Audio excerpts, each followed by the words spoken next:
My 8.50 revenge on my cheating, thieving ex. When I was at uni, I started dating this guy. At first, he was wonderful, dedicated to his studies, fun to be around, attentive, and always surprising me with things, working hard at his job, etc.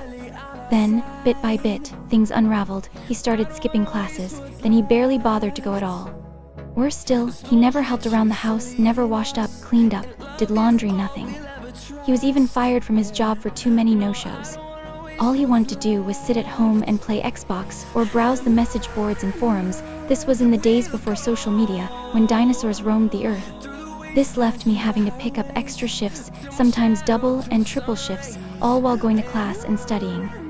I later learned that this was a pattern for him. He'd be really dedicated to whatever he set his heart on, but then get bored and fall back into old bad habits.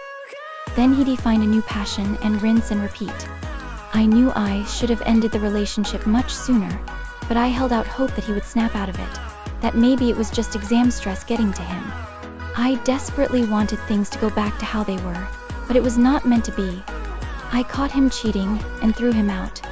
I was so stressed with everything that it wasn't until the next day that our joint savings account crossed my mind. There was a little over $5 in there, and bar a few hundred from him, the rest was money I had saved. I checked the account, and it was all gone. My ex had cleaned out the account and moved into a new flat with his side chick. I called the bank. There was nothing they could do. He was authorized on the account. I contacted the police. They told me there was nothing they could do since it was a joint account, so nothing criminal had happened. They suggested taking it to civil court, but said I'd probably spend more money than I got back in legal fees, so it likely wasn't worth it.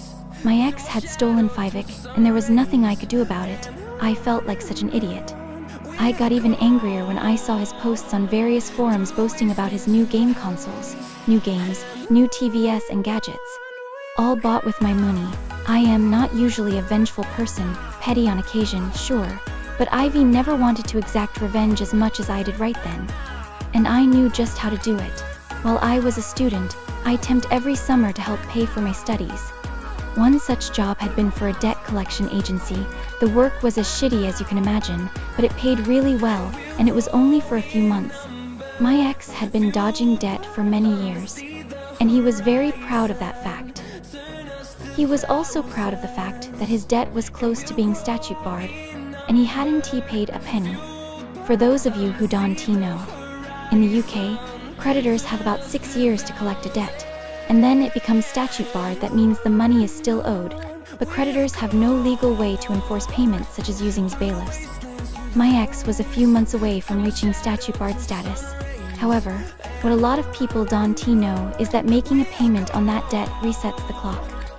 If you pay any amount, then that 6 years starts from scratch. Previously, I had used my insider knowledge to help him dodge the debt. Now, I would use it to hit him where it hurt. By the end of our relationship, I was handling everything including his debts. I had the paperwork, so I knew who he owed and how much. I called his creditors up. I was honest and said I was a friend calling to make a payment on his behalf. I didn't pretend to be him because that would be a big legal no-no. They weren't allowed to disclose any details, but they were able to take payment. I paid the minimum I could on each debt, about one on most, but one had a minimum payment of 1.5. It was the best 8.50 I have ever spent. I also made sure to give them his new address and contact details, as well as his parents' address. Having worked in the biz, I knew they wouldn't change the address since I wasn't the account holder, but they would note it. They had various systems where they could search for his name against that address and see if anything came up. If they got a hit, they'd change the address. The trap was set. All I had to do was wait. A few months rolled by, then it happened. His posts on the forums went from boasting about his new gaming PC to panic about a court date. He called me and begged for advice. I told him to EFF off, seeing I wouldn't help.